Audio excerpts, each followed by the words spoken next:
Hello बच्चों, हमारा प्रश्न है एक चालक को इलेक्ट्रॉन स्थानांतरण के द्वारा आवेश -3 गुणित 10⁻⁻7 कूलम दिया गया है।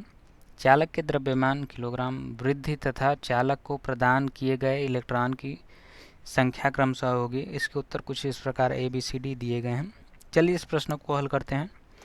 प्रश्न में दिया गया है कि अगर हम इलेक्ट्रॉन का स्थानांतरण करें तो हम जानते हैं उस पर जो आवेश है Q बराबर NU होता है।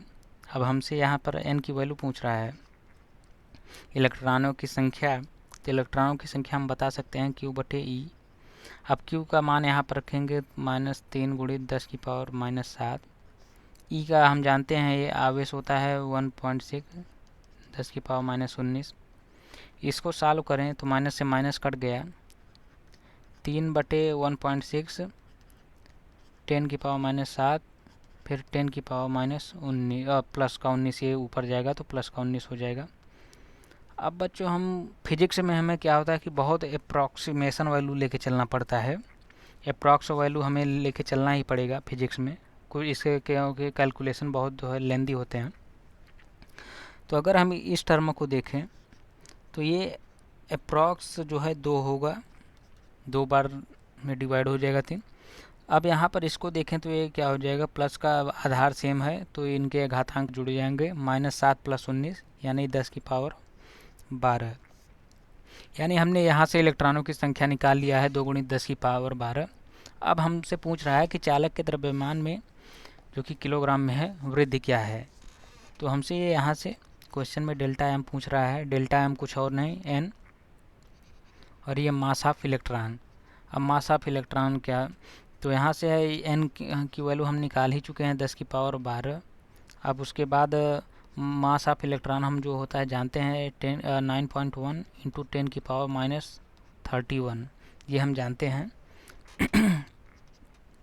चलिए अब हम इसको सॉल्व करते हैं। अब इसको हम सॉल्व करेंगे तो ये आपका हो जाएगा 218 गुणित, अब यहाँ पर आधार सेम है तो ये हम जोड़ देंगे।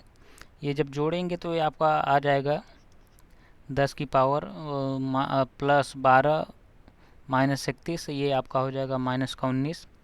तो हम इसे कुछ इस प्रकार भी लिख सकते हैं 1.82 गुणित 10 की पावर, ये आपका आ जाएगा -18, ये हो जाएगा। ये कैसे होगा, यहाँ से एक 10 डिवाइड बाई इसमें 10 का डिवाइड कर देंगे तो ये आ जाएगा। फिर से हम यहाँ से देखते हैं कुछ इसका अप्रॉक्सीमेशन वैल्यू उठाते हैं। ये 1.8 है, 1.8 को हम क्या अप्रॉक्स 2 लिख सकते हैं, 2 × 10 की पावर -18। ये आ गया डेल्टा m, यानी चालक के द्रव्यमान में वृद्धि। और ये हमने यहाँ से इलेक्ट्रॉनों की संख्या जो है निकाल लिया है 2 × 10 की 12।